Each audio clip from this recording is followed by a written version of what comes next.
Estimado doctor Bucay, es un gran placer volver a verlo aquí en persona.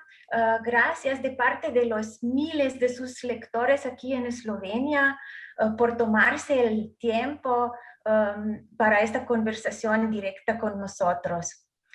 Usted en Eslovenia es uno de los autores más leídos y es un pensador muy importante en todo el mundo, utilizando cuentos e historias para interpretar los acontecimientos en nuestro interior. Sus lectores eslovenos todavía se acuerdan con mucha alegría de sus visitas aquí en Eslovenia, las dos visitas, y sobre todo las dos pláticas muy exitosas que tuvo aquí en nuestro centro cultural Cankarjev Dom en Ljubljana en el mes de septiembre de 2019. En nuestro país han sido publicados 14 de sus libros. Yo tengo algunos aquí conmigo. El más leído aquí en Eslovenia es el Cuenta conmigo y el Cuenta conmigo segunda parte. También tienen a muchos aficionados los cuentos clásicos. Aquí para nuestros lectores, para que se acuerden de cuáles libros estamos hablando. El libro más reciente que salió aquí en la traducción eslovena hace poco es el libro que usted escribió juntos con su hijo Demian, de padres e hijos. Y si está de acuerdo, también hoy hablaríamos un poquito sobre este libro, si le parece. Sí, claro que me parece, pero déjame decirles primero que yo también tengo un recuerdo fantástico de mi visita a Eslovenia, la verdad, y fue una de las cosas que yo atesoro con más amor, digamos así. Como te dije recién, yo seguramente recibo mucho cariño en muchos lugares, pero la verdad la calidez, el amor y la mano abierta que he recibido en Eslovenia no la he recibido en muchos lugares y a veces me dan muchas ganas de que todo esto pase para volver a vernos. Qué gusto. Espero que podamos acogerlo aquí pronto y también llevarlo a ver un poco la campaña, las montañas de las que somos tan orgullosos aquí, y para que conozca más que la capital, ¿no? Y también gracias, le agradecemos muchísimo porque ya sabe que esperamos que estamos saliendo de la epidemia finalmente, pero hemos estado siguiendo sus pláticas que iba publicando en su canal de YouTube y de veras en estos tiempos tan especiales nos fueron muy bienvenidos, nos Qué alegría, qué fueron de alegría. apoyo. Para eso se grabaron, así que muchas gracias, muchas gracias. Sí, entonces hablando de la epidemia, parece que este evento va a ser, no, lo vamos a recordar en el futuro como un evento muy impactante en la historia de nuestras vidas. Nos encerraron entre cuatro paredes, si se puede decir así, nos condenaron a la única compañía de nuestros seres queridos. Aquí en Eslovenia ahora se habla mucho de un aumento de la depresión entre la población, de un aumento del suicidio, pero mi pregunta es, paradójicamente, me han platicado varias familias que sí, para ellos sí fue un tiempo un poco diferente, muy especial, pero a su manera lo disfrutaron porque no estaban obligados a tantos compromisos sociales y pudieron pasar más tiempo juntos en familia. Se le hace? Es ¿Será esto un fenómeno muy esloveno? Somos tan introvertidos que hasta nos gustó la cuarentena a nuestra manera. ¿O qué piensa usted de esta observación mía simplemente?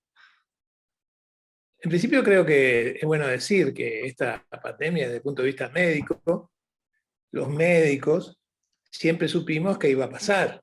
Quiero decir, los médicos siempre tuvimos la certeza de que esto había empezado, que duraría algún tiempo, pensábamos que menos, pero que finalmente iba a pasar. Nunca dudábamos de que iba a pasar.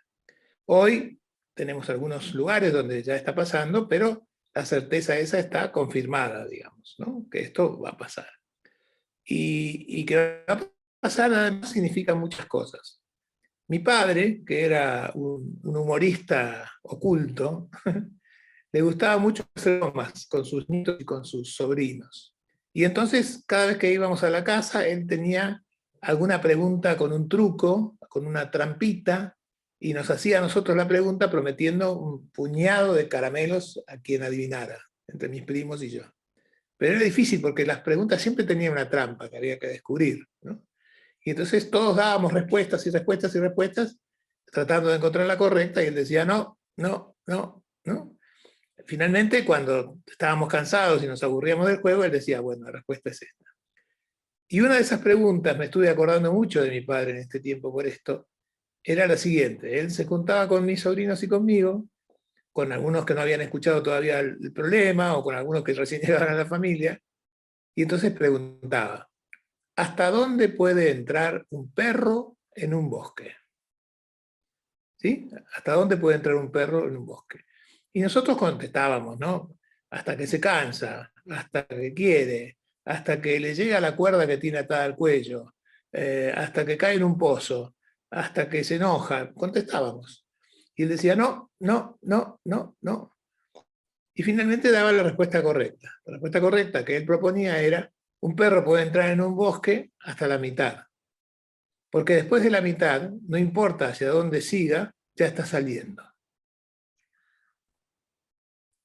Broma aparte, me acordé mucho yo de mi padre con esto y lo he contado mucho en este tiempo de pandemia. Y hoy sé que en todos los países, en los más graves y en los menos graves, ya hemos pasado la mitad. Y como ya hemos pasado la mitad, estamos saliendo. No quiere decir que sea rápido, quiere decir que estamos saliendo. Y eso debería darnos un poquito más de fuerza todavía para seguir adelante, ¿no? ¿Cómo pasamos esta pandemia, tanto en los países como en las personas? Depende mucho de lo que había pasado antes con nosotros. Si yo soy una persona que en general está de buen humor, que soy optimista, que tengo acomodadas mis cosas, que tengo mis muebles en su lugar, como se dice en psicología, que tengo la casa amueblada a mi gusto, digamos así, y tengo la confianza en mí como para enfrentar las dificultades, posiblemente me vaya mejor. Pero si la pandemia me agarra en una situación inestable, ¿no? Si me pilla un poco triste, un poco deprimido, un poco preocupado de antes, si me pilla sin trabajo, si me pilla sin familia, si me pilla en un lugar que no es el mío, si me pilla, dependerá mucho de esto también, ¿no? Porque esto hace que todo sea más difícil, más complicado, y que vivir esta situación también sea difícil, ¿no? Yo no creo verdaderamente que ustedes sean justamente un pueblo que les guste sufrir. Sí. De verdad que si lo son, lo disimulan todo el tiempo, ¿eh? Todo el tiempo. Sí, ahora creo que nos está cortando. Muchos años, en una gente de Naciones Unidas, una voz por ahí. ¿Me escuchas? Sí, ahora lo escucho otra vez. Hola, Sí, hola. sí, aquí estoy. ¿Usted me Muy escucha? bien. Ujú.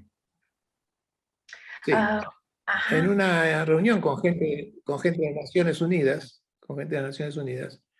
ellos decían que las Naciones Unidas ya no califican los países desde hace ya 20 años. Ya no se clasifican por la T. No es un tema del ingreso bruto, ni es un tema del ingreso per cápita.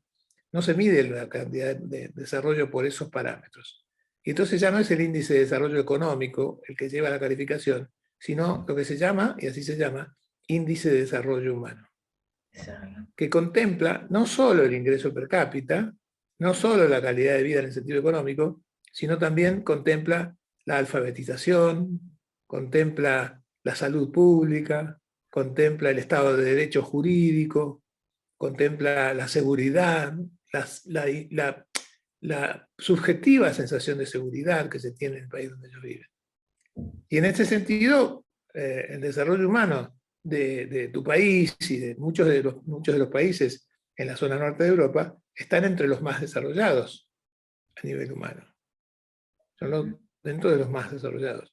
Lamentablemente, otros países, especialmente de Latinoamérica, los países más pobres de Asia, los países más atrasados de África, tienen un nivel de desarrollo humano menor y el impacto que les ha causado todo esto es mucho mayor.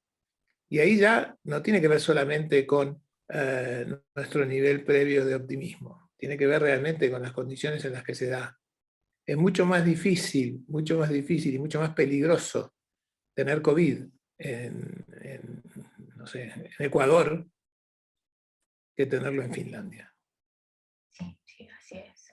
Sí. Entonces, creo que en este sentido, Eslovenia, sin ser uno de los países, sin ser el país de más desarrollo humano, está entre los países que han podido forjar para su población un entorno seguro, confiable, previsible, con el que se puede contar. Y esto ayudó bastante, ¿no?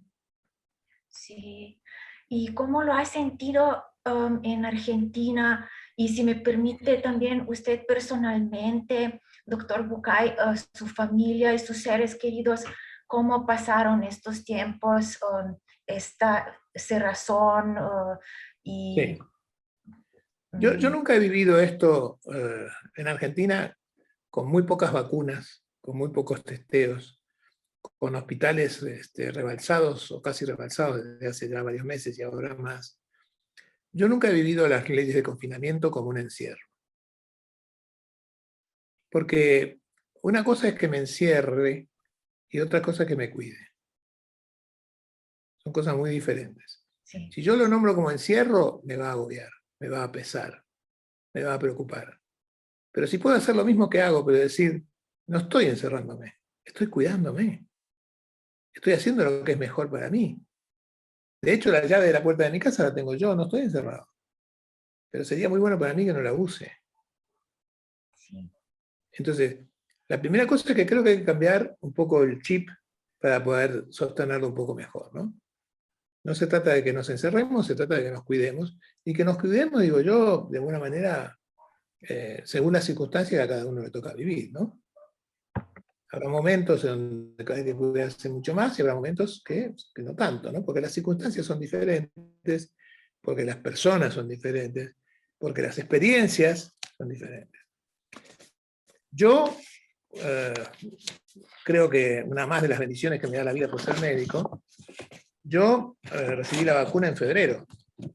Recibí las 2 dosis de la vacuna en febrero. Y como tengo la bendición también de tener 2 hijos médicos y la madre de mis hijos psicóloga, los 4 de esta familia hemos recibido la vacuna. La verdad es que esto nos ha dado una cuota de tranquilidad que yo agradezco a Dios que así fuera, porque la verdad que yo hubiera estado mucho más intranquilo con mi hija médico yendo al hospital atendiendo pacientes COVID si no hubiera estado vacunada que después de estar vacunada. Claro. Mi hija trabaja en el hospital en terapia intensiva desde hace 1 año y medio, siendo médica. Así que si no hubieran estado todos vacunados, yo hubiera pasado mucho peor, ¿no? Exacto. En lo personal, yo nunca fui, es increíble esto, ¿no? Cuando yo a veces daba las charlas, creo que cuando hablé en Eslovenia lo dije, yo parezco un hombre muy expansivo y muy para afuera y muy expresivo. En realidad soy bastante tímido, de verdad. Después he aprendido a luchar con esa timidez. Pero yo soy bastante ermitaño en realidad, no soy una persona demasiado sociable. Tengo en Argentina, no sé, 10 amigos, quizás 8, en el mundo 4 más. Entonces, la verdad que no me ha privado mucho de su presencia, de la presencia de él, ¿no? Mis nietos, que son 4 ya, mis nietos están muy acostumbrados a verme por pantalla. Viajando yo por todo el mundo, nunca dejo de estar en contacto con ellos, para ellos es común. Muy bien. Préndeme la computadora que voy a hablar con el abuelo, es una frase común, digamos, de nosotros. Así Entonces, que yo creo que no la he padecido tanto como otros, ¿no? Pero sí la he padecido en el sentido de ver la angustia de mucha gente, ¿no? La angustia de mucha gente. Las carencias de algunos insumos, como médico que soy, me molestan, me irritan, me enojan. La verdad, me llenan de impotencia también, ¿no? ujú, ujú. ¿Cree usted como médico, desde el punto de vista psicológico, cree que este cambio de estilo de vida tan largo de este tiempo de lockdown, del confinamiento que tuvimos que pasar, ¿cree que esto nos haya cambiado como seres humanos? ¿O simplemente poco a poco vamos a volver a la misma vida que teníamos antes? Ujú. Te contesto de dos maneras.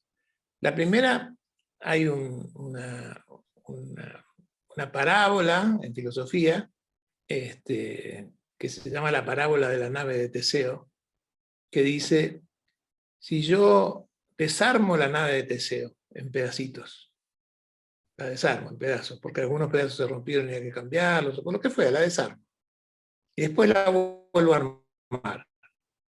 Esa nave que armé ahora tiene todas las cosas que tenía la anterior. ¿Es la nave de Teseo o es otra?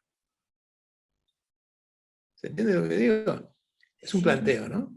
Uno puede pensar que sí, otros pueden pensar que no, otros pueden pensar que las dos cosas.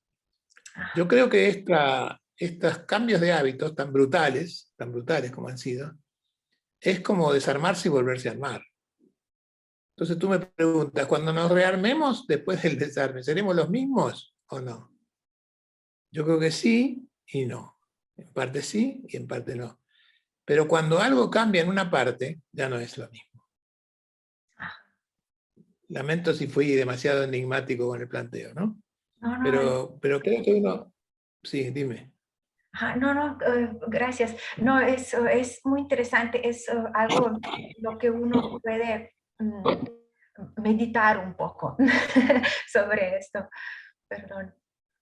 Um, y um, mi siguiente pregunta. Ahora, todavía hay Perdón. algo más para decir. Perdón, sí. Perdón, una sola cosa más que quiero decir al respecto de la misma idea. Ajá, Para, para algunos países y para algunos pueblos y para algunas etnias, como los latinos, por ejemplo, nosotros estamos acostumbrados a naturalmente abrazarnos, tocarnos, besarnos cuando nos vemos. sí, No existe un contacto de encontrarse con alguien que uno conoce que no incluya un abrazo o un beso. sí. Para nosotros, encontrarnos con otros y frenar ese impulso que es natural ha sido un desgaste brutal, brutal. Es Sí. decir, yo no digo que ustedes no abrazan ni no besan, pero no como nosotros. Para No, nosotros, no, tú lo claro sabes, que sí. es un Ujú, hecho corriente y natural, abrazarse y besarse con gente que no conoces y que te presentan a alguien y te das dos besos. sí, sí. Entonces, para nosotros este cambio ha sido mucho más brutal que para otros países, ¿no? Que para Ujú, otros países. ujú. Entonces, también nosotros vamos a pagar consecuencias por haber estado refrenando algo que era natural y que ahora es diferente. Y después de un año de cambiar una conducta natural por una artificial, no tengas ninguna duda que algo se va a cambiar entre nosotros. Ujú. La verdad es que yo hoy pienso que nadie va a salir de esto igual que como entró. Sí, sí. Um, sí, Ahora, sí, la pregunta es, ¿saldremos mejor o peor? sí, sí, saldremos mejor o peor. Sí, me hace pensar, por ejemplo, por qué los humanos en general somos inclinados a ver las cosas de manera negativa más que positiva? Um, por ejemplo, eso se refleja en el negativismo que vemos en los medios de comunicación, porque ellos escogen las noticias que nos interesan y siempre son noticias negativas. Y lo lamentable es que durante este encierro, um, los medios fueron nuestra única ventana al mundo. Y, y así, si esa es la única información que te llega, es muy fácil olvidar que en realidad estamos viviendo en el mejor de los tiempos. La ONU siempre repite que estamos, por ejemplo, reduciendo el hambre y la pobreza en el mundo a una escala más rápida de lo que era planeado en el principio del siglo, etcétera, ¿no? Más personas tienen acceso al agua que nunca. Pero ¿por qué nosotros, por qué nos es tan difícil ver las cosas de manera más abierta, más global? ¿Por qué siempre nos inclinamos a lo negativo? Como dicen en México, nos clavamos con lo negativo. No sé si en Argentina también usan esta expresión. No, eso, pero sí entiendo, yo viví muchos años en México. Mira, yo creo que hay 2 o 3 cosas que contribuyen a esto desde el punto de vista psicológico, y es más, creo que hay peor todavía, ¿no? Que hay cosas peores que esto, como alegrarse de las cosas malas, ¿no? Que es todavía peor y a veces sucede, ¿no? Ajá. Quiero decir, inclusive desde el humor, hay un humor intrínseco en ver cómo el otro se cae, se rompe la cabeza y se levanta y se vuelve a caer. Y la gente mira eso y se ríe, ¿no? Así, eso Como es si hubiera peor. cierto gozo y cierto placer morboso en la historia del dolor o del sufrimiento ajeno, ¿no? En Alemania, fue una sorpresa para mí, no sé qué pasa con ustedes, pero en Alemania hay una palabra que define el placer por el sufrimiento ajeno. ¿Sabías tú? Se llama Schadenfreude. Y Schadenfreude es la alegría que me causa que el otro sufra. Quiere decir una palabra específica para designar ese sentimiento horrible suena, ¿no? ¿Y qué sentido tiene? ¿La maldad humana? No. La verdad que en lo profundo tiene que ver con un pensamiento que se podría enunciar en el lenguaje cotidiano como: si te pasa a ti, entonces no me pasa a mí. Me tranquiliza saber todo lo malo que te sucede, porque entonces no me está pasando a mí. No me va a pasar a mí. Puedo pensar que esto pasa afuera. Puedo poner afuera todo esto, aunque no sea. Aunque esté viendo en televisión que se incendia el edificio en el piso 4 y yo vivo en el 3, me tranquiliza verlo porque no es mi piso. ¿Se entiende esto? Sí, sí. Pues es difícil entender qué siente la persona, pero sí, sí, me imagino que existe, ¿no? Entiendo que Entonces, existe. como los medios de comunicación están para vender noticias, y los Sí, medios de comunicación saben que las malas noticias venden más que las sí. buenas noticias, entonces los medios de comunicación responden a lo que se les pide. Ellos no son los malvados que nos traen solo las malas noticias. No, esto es lo que la gente pide. Son el Y como esto es lo reflejo. que la gente pide, esto es lo que les damos. Son nuestro espejo, ¿no? Así somos, como lo que nos... Te muestro lo que vienes a buscar. Sí, lo que vienes a buscar. Ujú. Ahora, claro que sería mejor no estar todo el tiempo pendiente de estas cosas, porque estas noticias, aunque no sean las mías, aunque me tranquilicen en algún momento, aunque me permita no hacerme cargo de lo que está pasando también, hacen daño. Hacen daño. Porque nos llenan del peor, la peor de las cosas que nos ha traído la pandemia, que es la impotencia. El peor daño, lo que peor nos ha hecho, es primero la impotencia y después la incertidumbre. Son las 2 cosas que nos han dañado mucho y de cuyo daño nos hemos tratado de defender.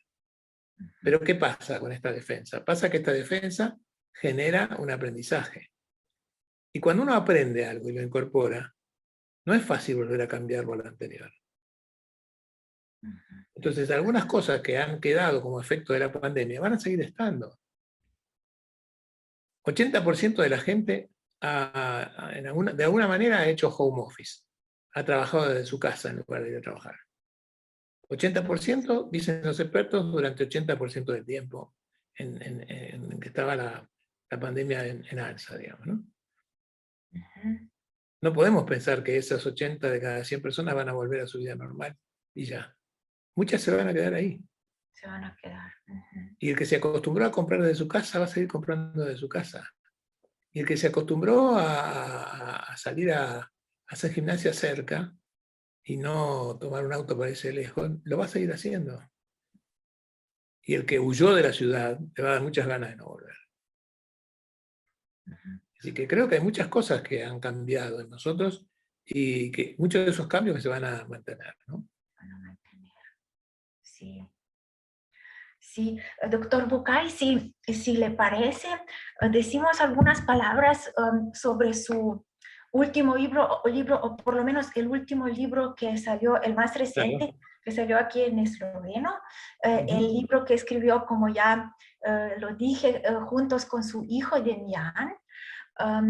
Y en esloveno el título suena O starših in otrocih, de padres e hijos en español.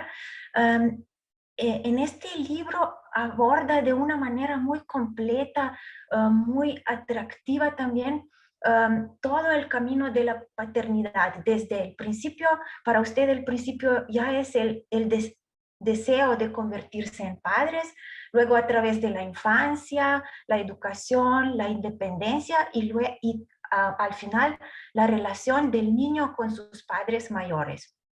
Y también menciona en un punto en el libro una verdad universal que dice que los padres quieren que sus hijos sean felices. Pero muchas personas hoy en día opinan que muchos padres de hoy, por el simple hecho de que ellos hayan recibido una educación un poco más autoritaria, que por esto ellos mismos ahora están educando a sus hijos con demasiada permisividad. ¿Usted qué opina de esto? ¿Es esto un hecho malo o estamos bien así? ¿Qué va a pasar con la siguiente generación? ¿Van a ser autoritarios otra vez? Bueno, en principio me gustaría decir que después me voy a enojar contigo por decirme demasiada permisividad. ¿Qué es demasiada permisividad? Ajá, no existe, no, perdón. Primero te aviso desde ya que no voy a estar de acuerdo con demasiada permisividad. Sí. No existe tal cosa, porque en realidad, si decimos que demasiado es lo contrario de autoritarismo, permisividad es lo contrario de autoritarismo, yo no creo en el autoritarismo para nada en la educación. Y no digo demasiado, digo ningún autoritarismo. La autoridad sirve para adiestrar, para amaestrar a los hijos como si fueran perros, para que sean obedientes. Sí. Pero esto no tiene nada que ver con educar. Con la educación. La educación no tiene nada que ver con los permisos o la rigidez, porque la disciplina no tiene nada que ver con las obligaciones. Y todas estas palabras que usamos, digamos así, más allá del idioma en que las digamos, significan cosas diferentes. La autoridad y los castigos y las sanciones no sirven para educar. Sirven para conseguir que nuestros hijos obedezcan durante un ratito. Pero enseñarles a obedecer no es educarlos. Es más, enseñarles a obedecer es todo lo contrario. Para que mi hijo no haga travesuras, por decirlo de alguna manera, cosas, digamos así, pequeñas maldades, digamos, o que no obedezca, para evitar eso no se trata de ver cuánto castigo tengo que ponerlo. Educar es convencer a aquel a quien yo quiero educar que esta manera que yo les estoy mostrando es la mejor para ellos. Y que puedan elegir esta manera solos. Motivar, en castellano, es darle al otro un motivo para hacer las cosas bien. No es para que hagan lo que yo quiero. No, es para que quieran lo mismo que yo quiero. Entonces, la verdad es que no hay una historia de que estos chicos están así porque no se les pusieron límites, como dice la gente.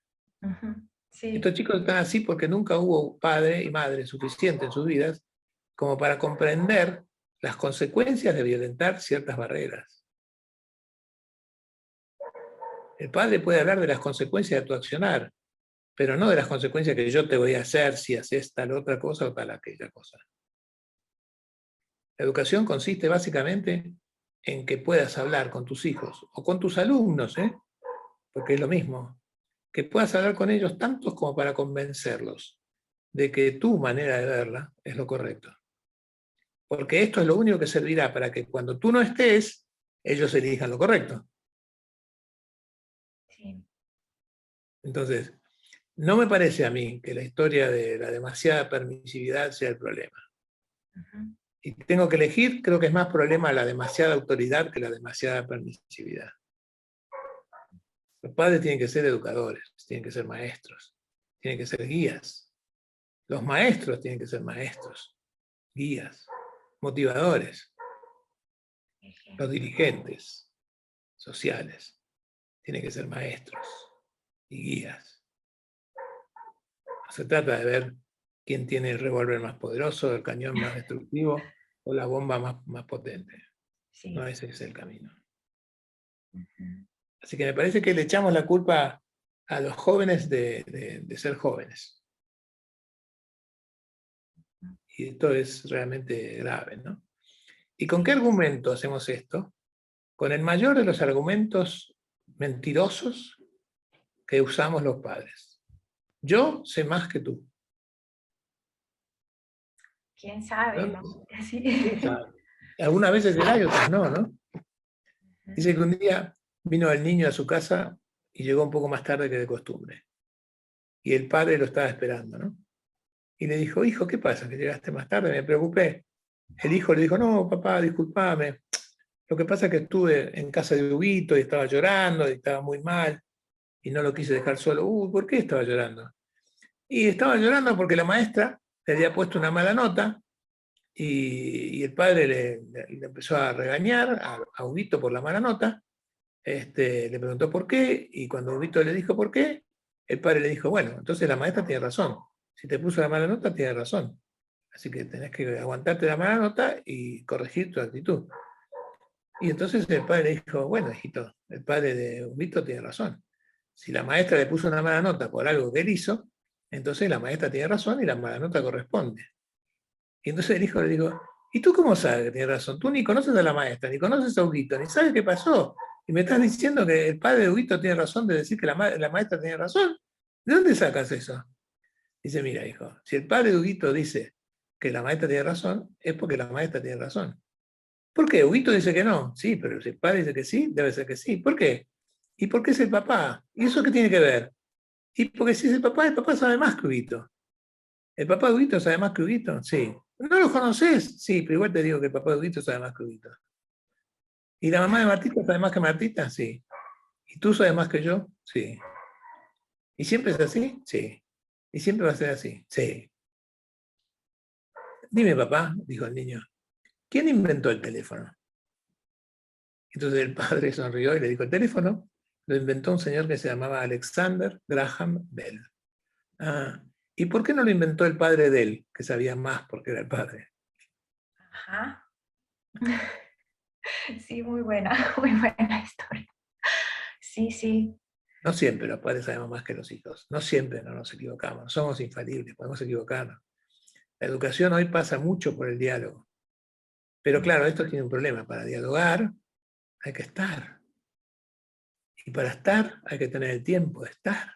Estar, Y preciso. entonces padres y madres se le van a los sesos trabajando 8, 10, 12, 14, 16 horas por día para que a los niños no les falte nada. Y resulta que lo único que le falta después es un papá y una mamá, que es lo único que no podría haberle faltado. Así que habrá que aprender a encarar esta relación con los hijos con más diálogo, con más motivación, con más educación, con menos premios, menos castigos, menos excesos de todo tipo, ¿no? Eso creo. Ujú, ujú. Gracias. Um, y hablando todavía de los jóvenes, pero... Déjame Ah, decirte una sola cosa más. perdón, ya.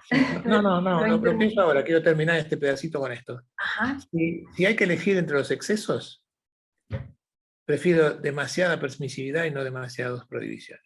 Ujú. Sí, ¿Mm? menos dañina, ¿no? Sí. Ujú, ujú.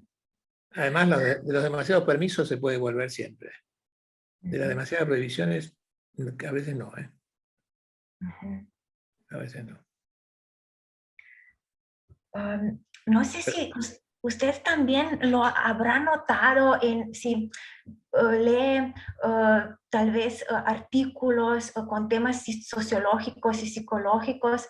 Recientemente me he topado muchas veces con una expresión que usan y dicen que existe un fenómeno de adultos infantilizados y que los autores luego tratan ese tema y dicen que hoy en día hay muchos adultos que siguen comportándose como niños, les gusta la ropa, se visten con ropa de niños, siguen jugando juegos, pensando en el PlayStation, en la computadora y cosas así.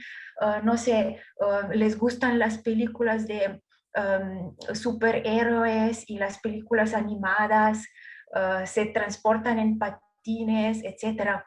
Entonces que se quedan con que, según lo que piensa la gente, se quedan en esta fase de desarrollo. Pero usted, ¿qué piensa usted de eso? Estas personas, nada más porque se visten así y se comportan así, de veras se quedaron, todavía son niños, o es un fenómeno muy diferente, algo más contemporáneo? Sí, No sé. la verdad que es una pregunta que abarca muchos aspectos y se lo puede mirar de muchas maneras, ¿no? Ajá. La primera manera que me surge a mí, que es un poco irreverente, es, a mí no me preocupa mucho o demasiado esos adultos que actúan como niños. Lo que me preocupa es que esos adultos que actúan como niños, de repente quieren tomar decisiones que tienen que tomar los adultos. Y entonces toman decisiones desde lo peor de sí mismos, de lo menos adulto que tienen. Y eso sí me preocupa. Eso es preocupante. Ahora, el tema del adulto infantil o de la infantilización de los adultos tiene que ver con dos cosas. Una natural de lo que está pasando, que ahora voy a explicar, y otra tiene que ver con un fenómeno que se viene dando hace mucho tiempo y que es natural que se dé. El punto natural es el siguiente. Si dividimos la vida en tres tercios, y yo digo que es como la agricultura, ¿no? Un primer tercio que es para preparar la tierra, un segundo tercio que es para sembrar y hacer crecer, y un tercer tercio que es para cosechar, ¿no? Y si llamamos a estos tres tercios la infancia y la adolescencia, la adultez y la madurez y la vejez, o la ancianidad, digamos, si dividimos así, podríamos decir que cada una de estas etapas dura un tercio del tiempo vivido. ¿Se entiende? Un tercio para toda la infancia y adolescencia, un tercio para toda la madurez y la ejecutividad del adulto, adulto joven y adulto adulto, y un tercio más todavía, el último, la tercera edad, como se dice en Argentina, para el tiempo de disfrutar de lo que uno hizo, la cosecha y estas cosas. Si esto es así, y es un planteo teórico, pero que en la vida de efectiva se cumple, digamos así, la adolescencia dura, o tendría que durar, naturalmente, un tercio de la expectativa de vida del niño al nacer. Y si vemos la vida para atrás, sucede exactamente la confirmación de esto. Cuando el ser humano vivía 40 años, 1500, 1600, 1400, 1400, vivía 40 años, la adolescencia duraba hasta los 13. Y a Sí, los 13 se producía la confirmación, el bar mitzvah, la circuncisión para los árabes. Todo esto que marcaba el ingreso a la madurez se hacía a los 13 años. Las parejas se casaban a los 13, 14 años. Es decir, la adolescencia terminaba a los 13. sí, En la época en que nació mi papá, 1900, 1915 exactamente, el individuo estaba pensado y programado para vivir 50 y tantos, 50 años, 58, 57, 59. Entonces, como yo estaba programado para vivir 56, 57, la madurez era a los 18. Un tercio del tiempo que se esperaba que viviera. A los sí, 18 se daba la libertad de enrolamiento, se le permitía votar, tenía que ir al servicio militar, tenía que entrar en el ejército, sí. tenía que empezar a trabajar a los 18. Cuando nací yo, la expectativa de vida para un individuo que naciera en ese momento era 70 años, quizás 68, 67, más o menos. Y entonces era lógico que la adolescencia durara más allá de los 18. Duraba hasta los 20, hasta los 21. A los 21 eras mayor de edad en Argentina, a los 22 podías abrir tu propio negocio y tu propia cuenta, etcétera, etcétera, etcétera. Hoy, los chicos que nacen hoy, con una expectativa de vida de 100 años, Sí, van a ser adolescentes hasta los 33. sí, sí, sí. Porque es un tercio de la vida que tiene programada, ¿entiendes? Es un hecho natural. Después lo demás, las conductas van acompañando este proceso. Ajá. Pero no es una decisión, es el efecto de la prolongación de la vida. Sí, sí, es la No podría suceder que los chicos alcancen la madurez a los 13 y vivan 100. No es así. Sí. Entonces la adolescencia se ha ido prolongando en la medida que se ha ido prolongando la vida. Esto es un aspecto. Ujú. No puedo demostrártelo esto porque es una idea loca de mi cabeza, pero lo veo confirmado todo el tiempo. Sí, Cada vez veo adolescentes más grandes. A medida que la ciencia avanza, a medida que la medicina tiene algunos logros, a medida que la gente tiene más expectativa de vida. sí, exacto. Por Sí, otro lado, aparecen las otras cosas, ¿no? Los aspectos psicológicos que después acompañan esto. En un mundo con mucha información, donde los chicos reciben mucha información desde muy temprano, cualquier niño que no sea tonto, se va a dar cuenta de que crecer no es ninguna ventaja. ujú, ¿Por qué desearía crecer? ajá. Sí, sí, Cuando uno tiene 8 años, puede ser que quiera crecer porque quiere ir a tal juego, a tal otro, o ir a tal lado solo. Puede ser. Pero después de terminar la niñez, ¿qué ventaja? Piénsalo.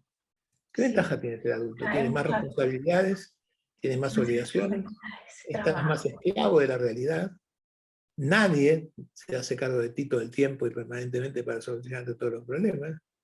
Tienes Sí, que procurarte tus propias cosas. Las soluciones mágicas ya no existen más. sí, Entonces me parece que la tentación de seguir siendo adolescente, para seguir estando a cargo de otros y para no caer en todas las desventajas, es grave. ajá. No lo voy a hacer contigo, porque no voy a hacer contigo, pero cuando yo le pregunto a la gente qué ventajas tiene crecer, no es muy clara la respuesta. ¿Y sabes por qué? Porque la verdad es que hay una sola ventaja. 1000 desventajas y una sola ventaja. Claro que esa ventaja vale todas las otras, ¿no? Pero es una sola, y es la libertad. Solamente cuando eres adulto puedes decidir por ti y por tu vida. Sí, la No tienes que pedir responsabilidad. permiso, no tienes que pedir permiso, ni dar explicaciones. La única ventaja que tiene que ser. Y entonces muchos de estos chicos que naturalmente se les ofrece una adolescencia más larga, se dan cuenta de esto sin darse cuenta. Y piensan que por esa ventaja no vale la pena crecer. Ajá. Es más cómodo, ¿no? Es más, Bueno, no sé si es cómodo, pero por lo menos uno se acomoda más fácil a eso, ¿no? sí. Sí, de hecho, las estadísticas confirman todo lo que usted dice. Por ejemplo, aquí en Eslovenia acaban de publicar en algún lado que en Eslovenia los jóvenes se independizan, se mudan de la casa de sus papás en promedio a la edad de 27 años. Entonces, y luego muchas personas dicen, ay, tan tarde, ¿qué les está pasando a estos jóvenes? Pues como usted lo explica, es muy lógico, muy ah, Ujú. razonable, sí. Entonces, Tengo, me parece que tenemos que empezar a educar a los adolescentes, especialmente a los chicos que terminan de salir de la escuela primaria. Ser adulto es ventajoso. sí, Tenemos que empezar a enseñarle a nuestros hijos que ser adulto es ventajoso. sí, En lugar de esto, conozco a mis pacientes de otro tiempo, ya no tengo pacientes, pero me ponía furioso porque alguien me contaba que llegaba a la casa y le decía al chico, qué suerte que tienes tú, que alguien se hace cargo, que qué sé yo, oh, vas a ver cuando seas grande y tengas que ir a trabajar todo el día. Y el chico pensaba, yo no quiero crecer nunca más. sí, por supuesto, ¿no? No Claro. conozco, no conozco padres que lleguen a casa y dicen, es tan lindo ser adulto y tener que trabajar todos los días, ser responsable, hijo, no sabes lo que te estás perdiendo. No conozco a nadie que le diga eso. Ajá. Sí, porque la responsabilidad te trae la felicidad, ¿no? No sé, pero te trae la posibilidad de conquistar tu libertad, que es si esa es la única ventaja, agarrémonos de eso, ¿no? Sí, sí, motivarlos. Exactamente. Perdón, Ah, te interrumpí. Me iba a hacer una pregunta y te interrumpí. perdón, no, no, yo estoy interrumpiendo a usted, pero sí, tengo una pregunta sobre el último capítulo de su libro, de Padres e Hijos, donde habla sobre el cuidado de los padres mayores. Y también hemos notado que es usted fanático de buenas películas también, y nos pone varios ejemplos a lo largo del libro, y luego al final del libro viene toda una lista de esas películas para nosotros quienes quisiéramos verlas, por supuesto. Y entre los premios Oscar de este año, una de las más impactantes es la actuación de Anthony Hopkins en la película The Father, El Padre, del director Florian Zeller. No sé si ya quizás ha tenido la Aquí oportunidad. en Argentina tuvimos la suerte que la dieron en teatro ya, hace 2 años, Ya. que Ujú. fue una experiencia muy linda, y la película que es maravillosa. Además el actor es increíble, ¿no? Sí, Así que, sí, sí, claro, la vi. La vi, la conozco bastante bien.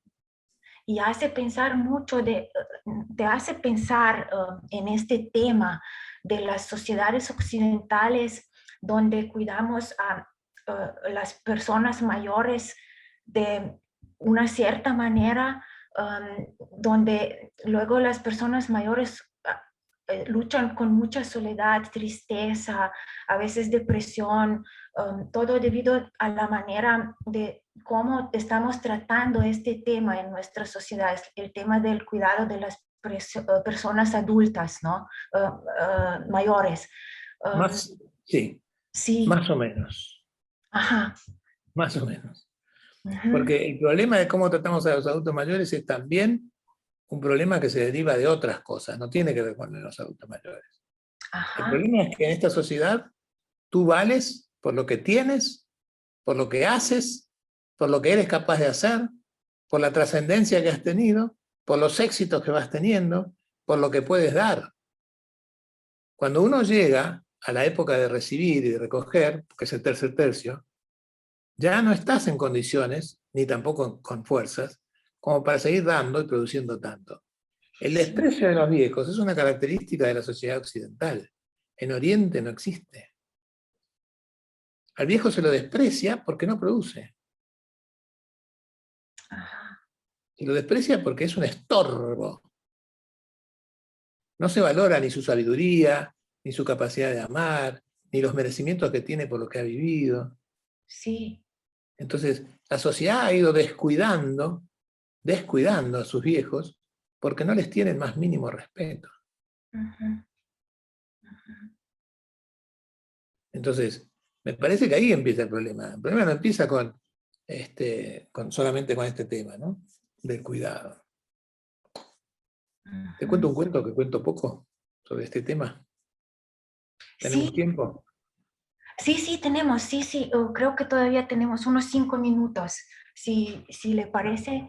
Es un tema muy interesante porque también, no sé cómo en Argentina, pero yo también viví en México un tiempo, 15 años, y en Eslovenia estamos abordando este tema, la sociedad en general, así de una manera global, o la política social está enfocada de otra manera.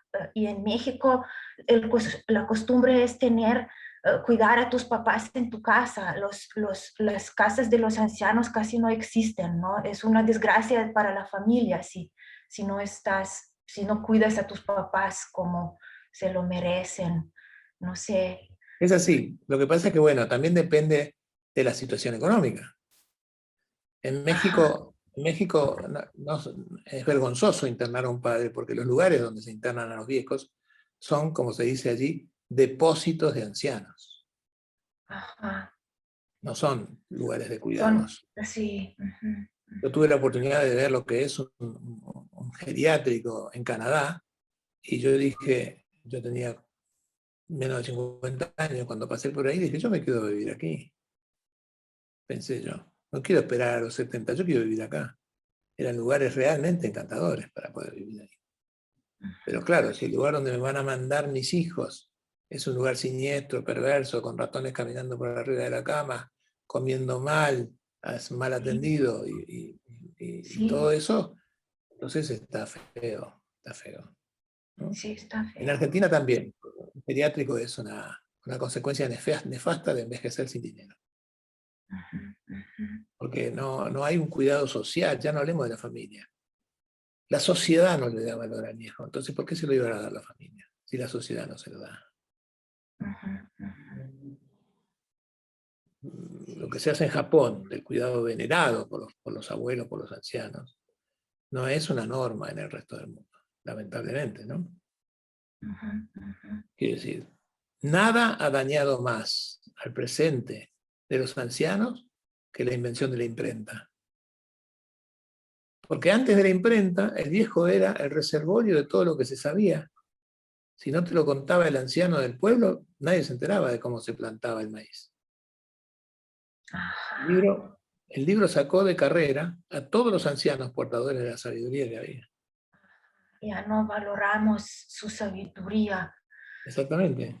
El cuento cruel que yo tengo para contarte es de una señora que pone a su madre en uno de estos geriátricos de mala factura. Y entonces le manda una carta a esa señora diciéndole que le mande una manta a su madre porque va a hacer frío, y la única manta que ellos tienen para ofrecerle es muy delgadita y se va a morir de frío, que por favor le mande una manta.